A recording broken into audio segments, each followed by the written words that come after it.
Nos vamos a la catedral más voluminosa de toda Francia, la que guarda los restos de alguien que dicen vio la cara del mismísimo Jesucristo, la que tiene un pentagrama invertido que a algunos espanta, la catedral que protegió a Francia contra la peste negra y ahora contra el COVID. ¿Qué catedral es? Pues quédense a ver el video y ya saben, yo soy Serge de C'est en Voyage. En esta ocasión nos encontramos en el norte de Francia, en la ciudad de Amiens más específicamente, capital del departamento de la Somme, en la región de la Picardie, a 133 kilómetros de París. En este día lluvioso nos vamos a la catedral de Amiens, la hermanita, la petite sœur, como le dicen, de la catedral Notre-Dame de París. Es una obra maestra, diría yo, del arte gótico clásico francés, ya lo van a ver. La catedral, igual que la de París, está dedicada a María, quien en la religión cristiana fue según la madre de Jesús, ¿no? Pero también van a ver, como les dije al principio del video, que tiene entre sus reliquias una pieza súper importante para el mundo católico y la vamos a ir a ver. Pero antes, ¿cómo se llega a Amiens? Si están en París y quieren conocer otro sitio que se salga de lo ya súper conocido de París, pero que esté cerca de la ciudad, Amiens es una opción cercana y fácil para llegar. Los trenes para Amiens salen de esta estación, Paris-Gare du Nord, central que maneja los trenes que van hacia el norte, ya sea norte de París, norte de Francia o conexión con los países del norte como Reino Unido, Bélgica, Alemania, Países Bajos. Mediante la aplicación de la compañía de trenes de SNCF o directamente en las pantallas de la estación, revisa las corridas que hay hacia Amiens, que son varias durante todo el día. Puedes sin problema ir por la mañana y regresar por la tarde. Compra tus boletos. Puedes hacerlo con la aplicación en taquillas de la estación o mediante estas máquinas. Los precios van a variar según los horarios. Buscas el andén que te toca en las pantallas y antes de subir al tren validas tu boleto, el cual debes guardar. Es probable que un controlador durante el viaje pase a pedirlo. Según el tren que tomes, que puede ser directo o haciendo paradas, llegas a Amiens entre una hora 45 minutos de viaje. Dime que estás en el norte de Francia sin decirme que estás en el norte de Francia. Pues ahí lo tienen, el clima norteño. Cielo gris, lluvia, viento. Así que si hay una gota que le cae a la cámara o escuchan de repente una ráfaga de viento, pues ya saben que están en el norte.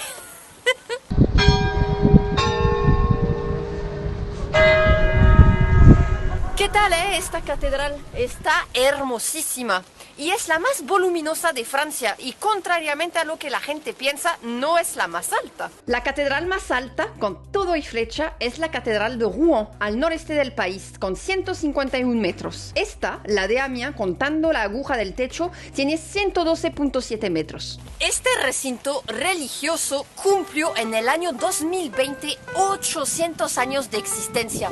Véanla, una jovenaza. En el año de 1220, un obispo llamado Évrard de Fouillois decidió construir esta catedral, dado que la anterior, de estilo románico, se había incendiado en 1208, y antes de ella hubo otras. La primera construcción data del siglo III, en los tiempos en que se evangelizaba la Galia a los galos, uno de los pueblos de la cultura celta previa a lo que hoy conocemos como Francia, y que tenían unas creencias muy distintas al cristianismo. Recordemos que el cristianismo llegó a lo que hoy es Francia vía el Imperio Romano, pues. Esta catedral, una obra maestra del arte gótico, fue obviamente para aquellos años una obra gigantesca. ¿Cómo se habrá financiado?, se preguntarán. En 1220, Amiens gozaba de prosperidad, pues producía mucha gueda y Satis tinctoria, su nombre científico, una planta que se usaba para teñir de color azul textiles, una actividad muy de moda por aquel entonces por todo el reino de Francia, que incentivó una explotación fuerte de esta planta y por lo tanto la concentración de grandes ingresos. La construcción de la catedral duró durante 68 años, pero no la construcción como la conocemos hoy, sino el cuerpo principal del edificio. Y a lo largo de los siglos se fueron agregando, detallando las cosas, ¿no? Pero bueno, ya es mucho bla bla bla, mucho guaraguara de mi parte y mejor vámonos, ¿no? Para entrar. Venga, Iván, te sostengo el paraguas. Vean los elementos de producción, venimos bien preparados. Mientras tanto, les voy platicando que la catedral está catalogada como monumento histórico francés desde 1862, hace un buen.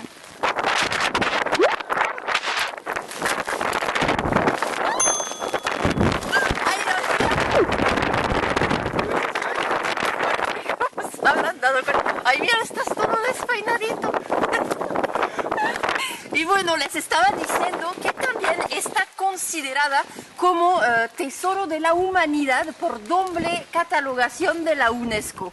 Ya pude terminar mi frase a pesar del viento. Entremos pues, vengan.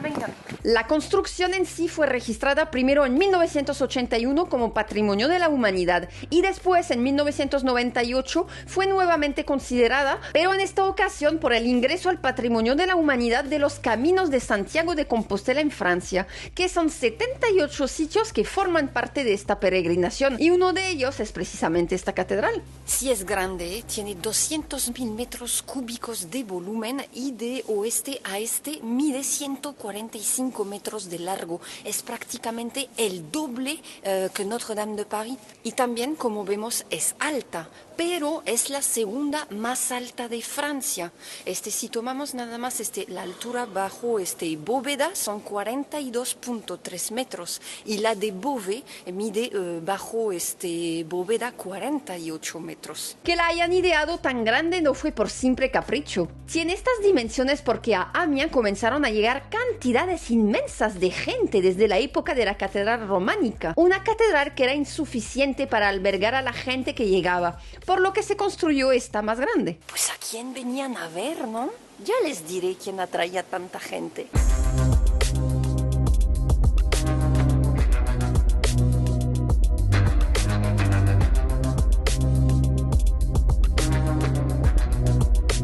Al centro de la nave principal está esta placa que está muy interesante. Está escrita en francés antiguo, pero tengo la traducción y se la voy a leer.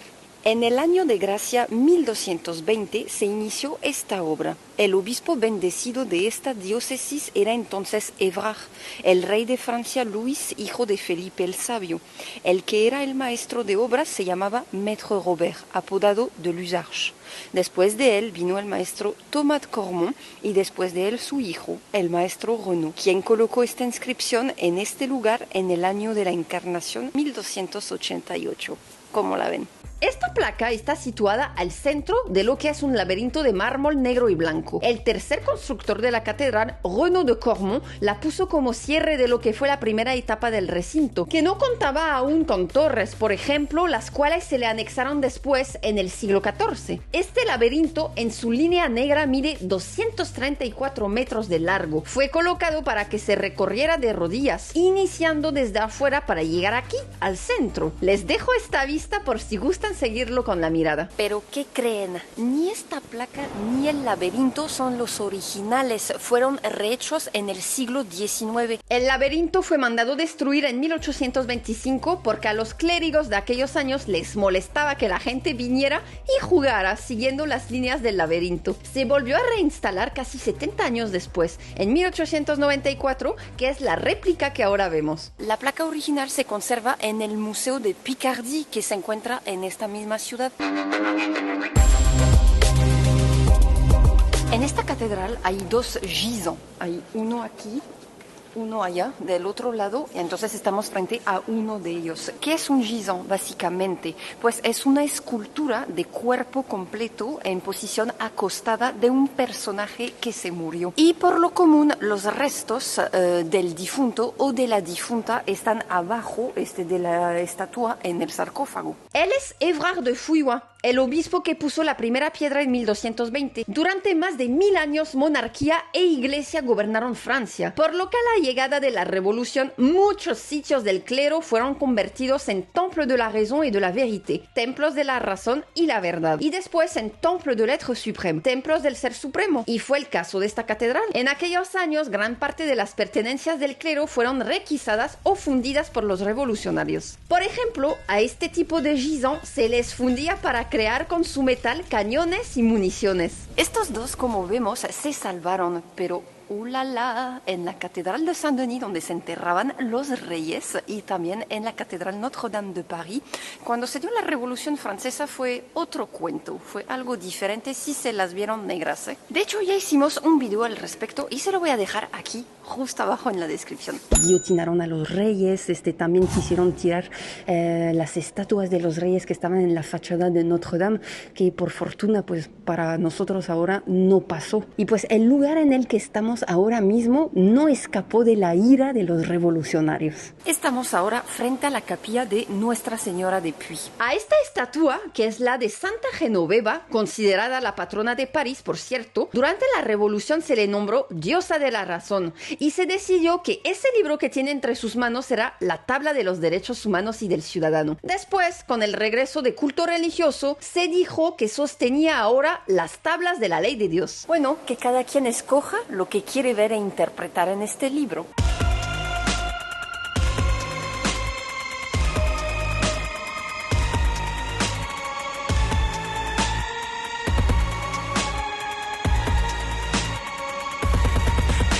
Uno de los atractivos de la catedral es su tesoro.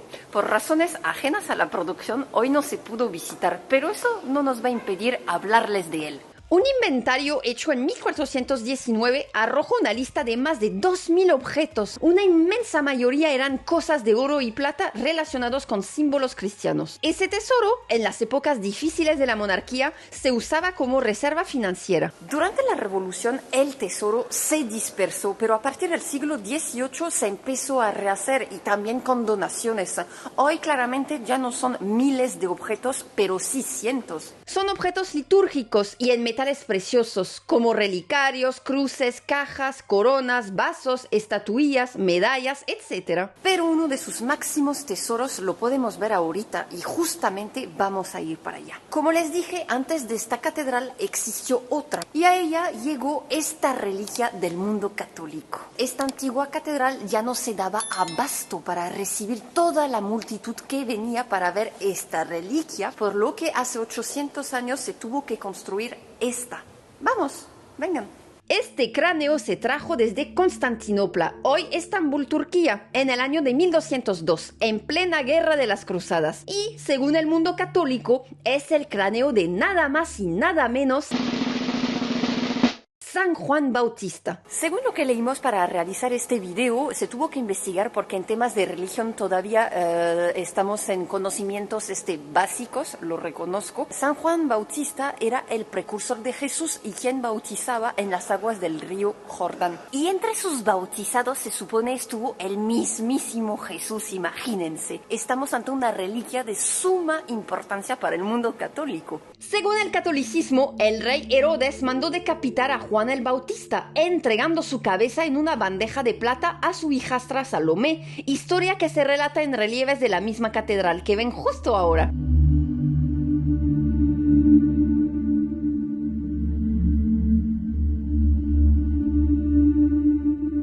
Para no hacerles el cuento largo, según la leyenda del cráneo, la cabeza terminó más de 1000 años después en Constantinopla. Eran los años de las cruzadas, las guerras religiosas impulsadas por el catolicismo contra el islamismo para hacerse de la llamada Tierra Santa. Constantinopla fue tomada por los cruzados y entre las reliquias obtenidas estuvo esta supuesta cabeza de Juan el Bautista, una figura que por cierto también se venera en el Islam bajo el nombre de Yahya, hijo de Zacarías. En 1206 llegó la cabeza a Amiens y es así como comenzó una peregrinación constante a este sitio en la Edad Media, pero venían cualquier tipo de personas, desde gente de clase baja hasta reyes y reinas, pues.